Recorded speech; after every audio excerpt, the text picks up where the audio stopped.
Welcome back, everybody. Today we're going to be taking a look at this dirty dashboard.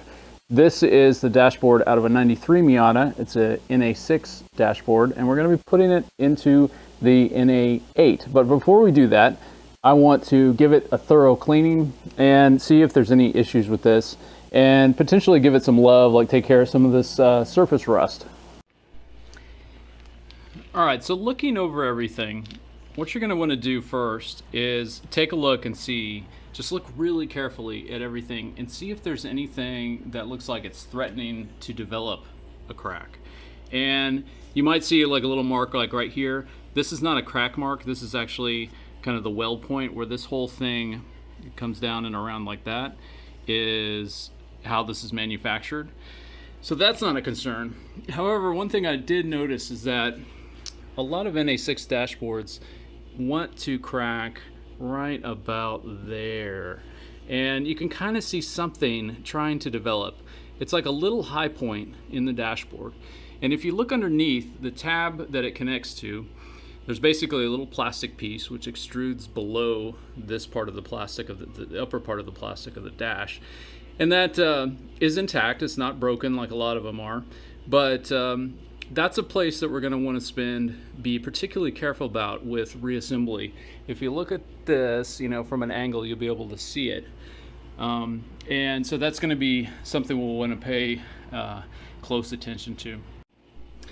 Now, this kind of stuff looks crazy rusty, but it's really not. A little work with some sandpaper or a wire wheel brush or just a regular brush is going to take this right off. In fact, you don't really have to do much. There's a lot of rust restore type products where you basically just knock off the loose rust, anything that will come off through brushing. It doesn't have to be perfectly clean, and then you spray it down. And the rust restorer will convert the rust, and it will go into the base metal and basically prime it as well. So that's nothing to really worry about. The other thing you're going to want to pay special attention to is the wiring harness. So in a swap like this, we're going to be transferring over our wiring harness from the existing car into this. So we're going to just take out this. Now, these are kind of useful. You don't want to just throw this away. This could be valuable. You could reuse these connectors, or you could sell it, make back some of your money. But you want to know where they go. You want to see this one goes into the cluster on this side, the black one is on this side, and then this is going to be where your speedo cable, mechanical speedo cable, is going to go. Hazard lights. There's got the loom here. One of these connectors is for the radio, and the other one is for the HVAC. And then we've got some miscellaneous things. I think this is a basic ground, which they've modified somewhat.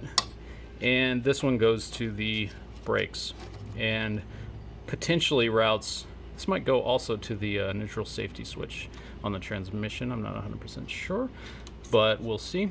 Anyway, this one goes down to the emergency brake. But let's take a look at the backside. All right, carefully flipping it over, you can see that the backside is in much better shape. Plastic is quite clean, actually. Back here is dust-free, and even along here, very little rust on the top level here. And so what we're paying attention to is these connectors, where they're going. So this is the stuff to the blower, and AC stuff, and this one also attaches down in there. We want to make note of that ground. That's where that goes. We've got another ground here, where the harnesses go, where these are clipped in, following this up. And of course these clips that run across the bar, and where they go. There's another one down that goes into here. This is to the light. And then we've got this connector right here. Comes into this light, which we are going to actually use. The NA8 dash does not have a driver's side light for whatever reason, so we're going to take this one and we're going to extend the wiring from this side over to this side so that we can have a light as well. Continuing to follow this around, this is the main connector under the a steering column where that connects, and then we've got a set of connectors for the various options that go along in this front little switch panel. And so here it's actually wired, but normally you would find here on an NA6 if you have power mirrors, I think that's there, cruise control, also the defroster is there. So this one only had the I don't know what it had. The middle one is the dim system for dimming lights for the dashboard lights. Finally, another ground right there. To get you a better view, this is what it's like on the NA8. My car came with cruise control, did not come with a defroster. Here's the middle dashboard lighting control. And then over on this side was the power windows.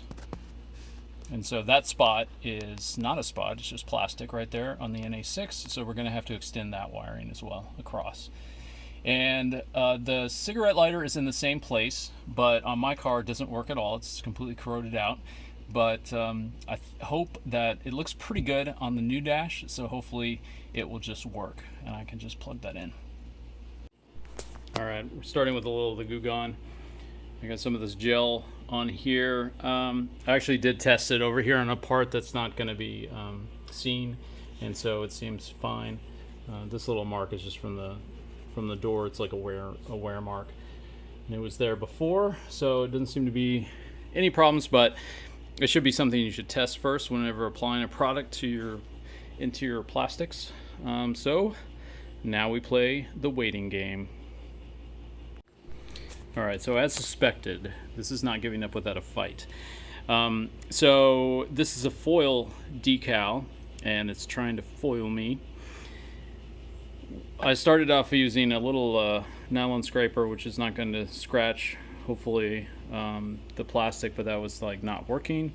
And what was working was my fingernails, but I knew that that was going to just be super painful if I did this entire thing with my fingernails.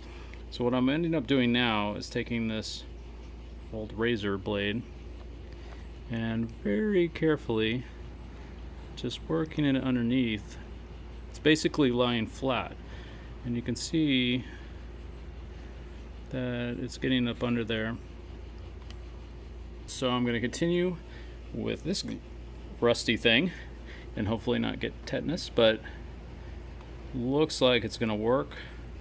So I should be able to get the rest. Back in a second. Woohoo! All right. And it doesn't seem to be hiding any lurking scratches or something like that. So the only reason the previous owner put this decal on was because they had no taste. Excellent. So this is just the first high-level clean. This thing was so caked with dust. It was just getting muddy going over it. And I'm using the non-scratch sponge just to kind of get some soapy water on there. And then I'm pulling out the little bristle brush to get in sort of the crevices and work that in. And so that's going to be handy in working around the vents and just the creases between, like the little crash bar on the front and all around there, where the tombstone goes normally. And there's going to be a few different products that we're going to use throughout this process. And but the first thing is you just want to get the surface clean. We're going to do some plastic restoration, and then we can put some protecting products on as well.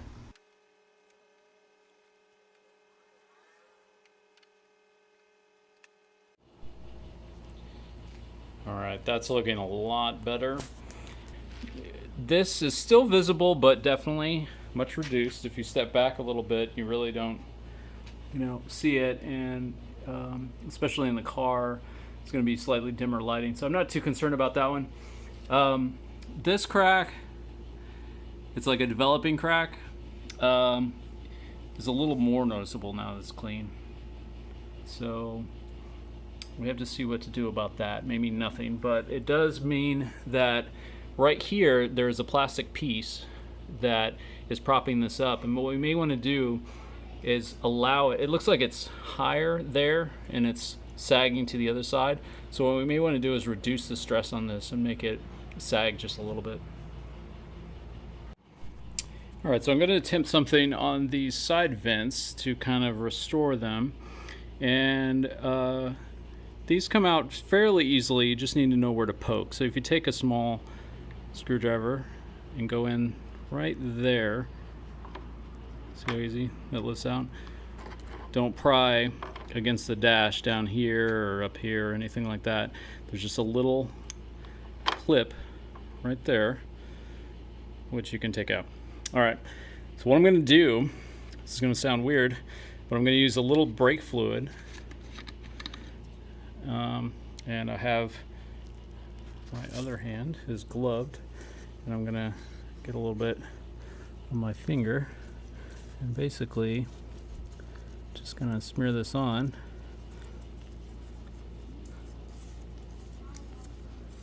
Going to get this down in the vents.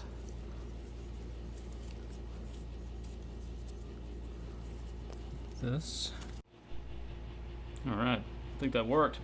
So this is the don't fall over one that I did on the left, the driver's side, and this is what it looked like originally. It was faded just like this, and it's looking pretty good. When you get it in the same angle as the dash, it matches the dash a lot better. So we'll pop this guy out and do the same treatment to it. So we're going to start by stripping the shell from the rest of the dash, basically the support bar. And there's some screws in the front that we get at, about 3 or 4. And we also want to be able to get out the vents so that we can give them a good clean. Now I'm using an electric screwdriver, a battery powered screwdriver. If your screws are looking a little bit corroded, you may not want to do that, just because it's possible for, especially the screws that are going into plastic, which is most of the ones in the back, they could break off something, so you may want to be careful with that. I looked at it and had no issues.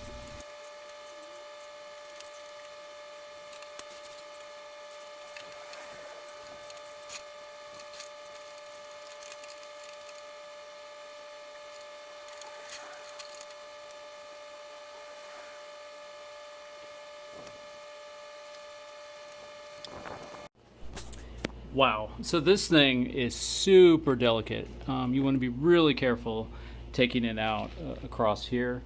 It needs to be worked out very slowly. If you loosen this down here with these nuts or screws on either side, you can take it out.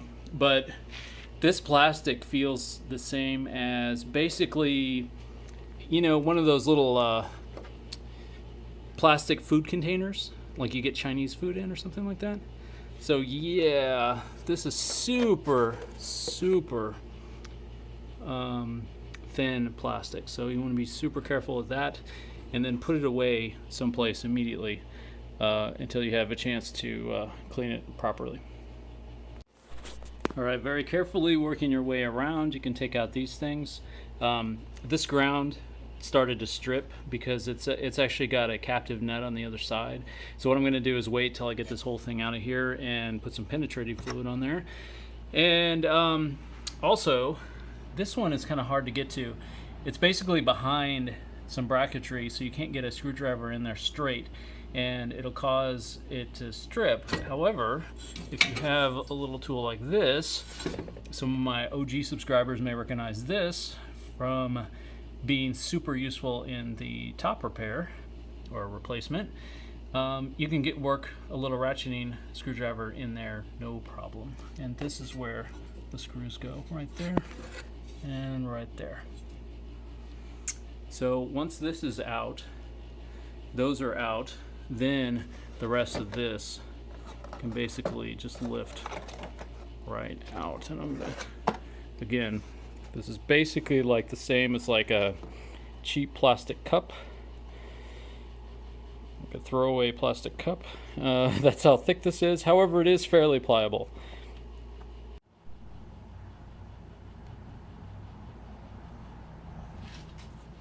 All right, let's try it now. Okay.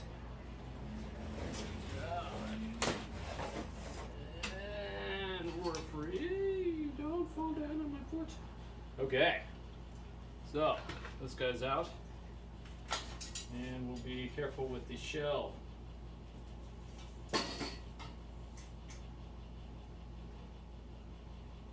Okay. Anyway, it's looking pretty good. We can finish cleaning this up. Then we can strip the wiring harness off of here and do some painting. Well, everything was going pretty well until I got to this. This ground thing, which has the captain nut on this side, is rusted pretty well. So got the little grinding tool and cut me a little slot in there for a slotted flathead screwdriver, and we'll try to get that out now. All right, so this is what we're going to use. Going to basically brush this down. You don't have to go crazy on it.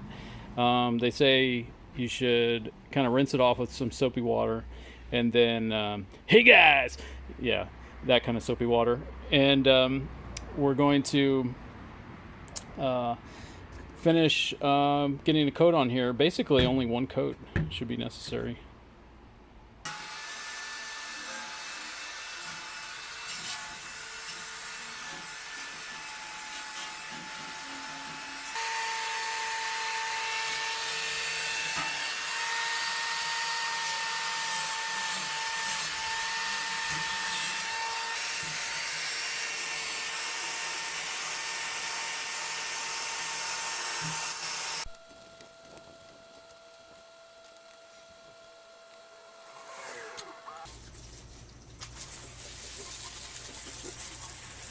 Alright, once all the rust, dust and whatnot is rinsed off of here, and this is mostly dry, then you want to get your hairdryer out of your glove box and go ahead and give it a once over just to make sure that there's no more water anywhere.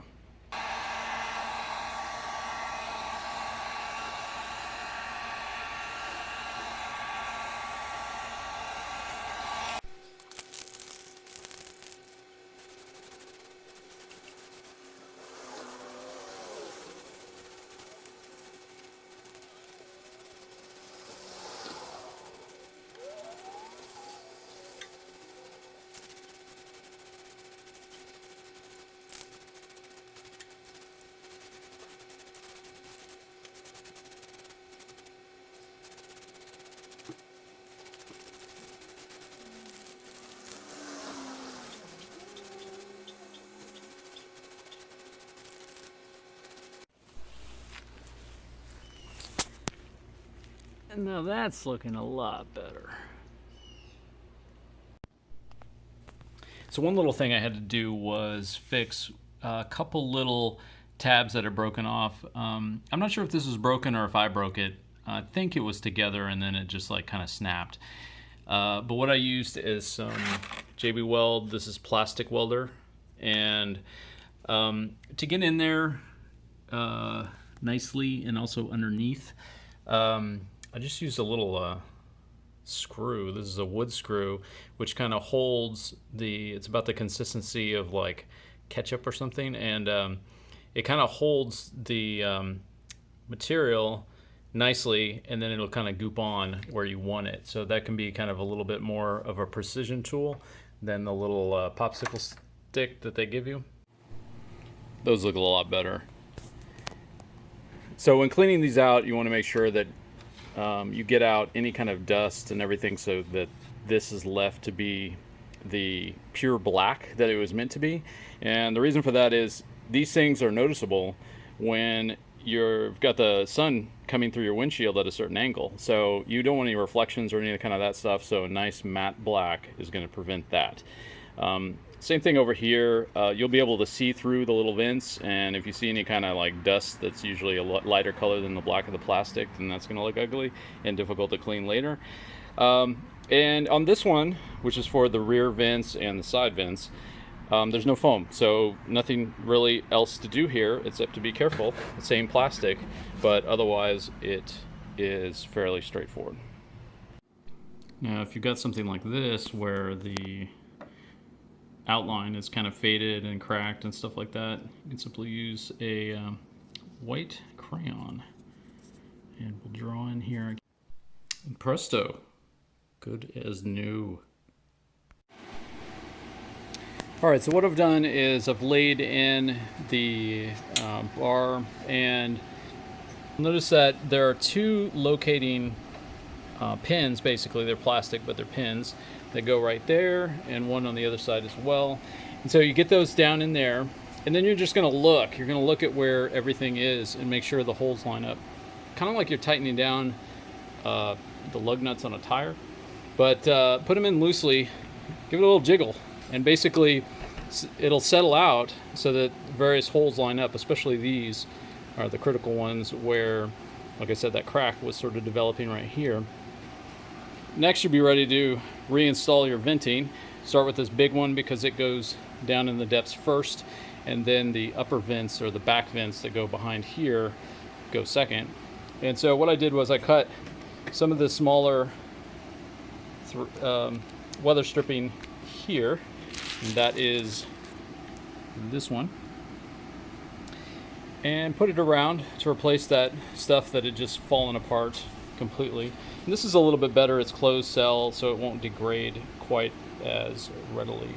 The second thing I did was putting in this, which looks very factory, and that is this guy, which is a 1/2 inch by 1/4 inch, and this goes just across the front, and I followed the exact same lines as where that is. And then I put an extra one like right here, and there's some ones on the side right here, but these seem to be in fairly good shape. I don't really see a need to have to replace these, and these are pretty firm, so I'll just figure I'll leave those.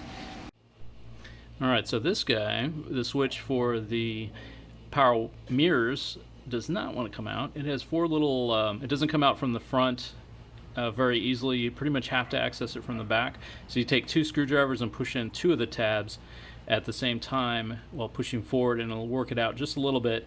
And then you can come in from the front and kind of with the twisting motion underneath, pull it out the rest of the way.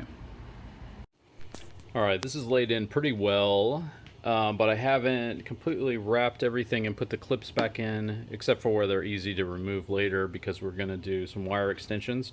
So this is for the power mirror control, and we basically just have to extend this to right in there. That's where the control is going to go.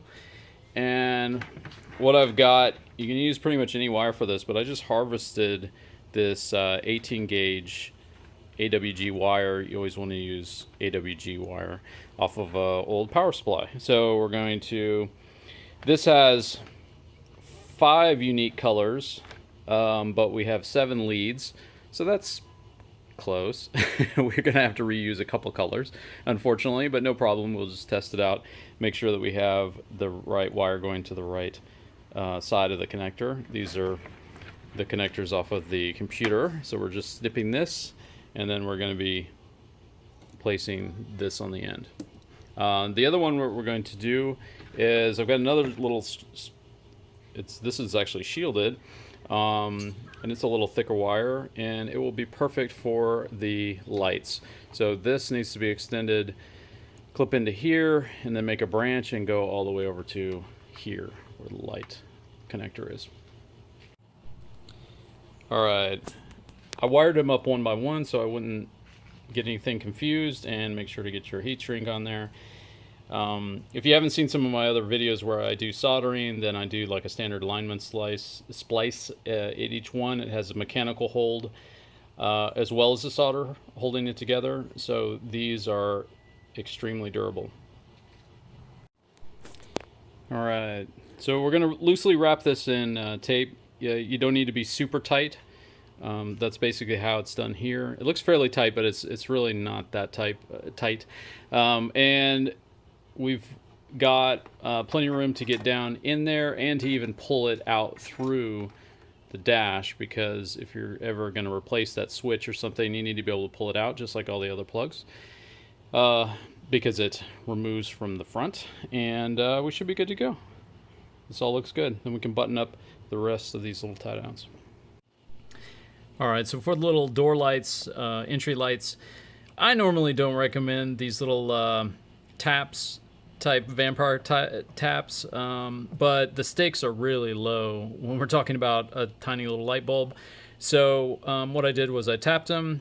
I put in spade connector on the end of this, and then some spade connectors on the end of this. Actually, the wire already came that way, and it's got this nice thing, also from a power supply. All right, so one last thing I decided to do for extra credit points was I don't have cruise control anymore. I had taken it out. It wasn't working previously, but I do have the switch, and it fits nicely in the dash. So what I decided to do was wire up this switch to this garage door opener. Behold.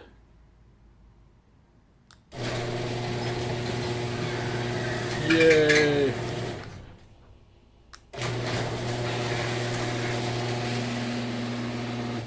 Nice.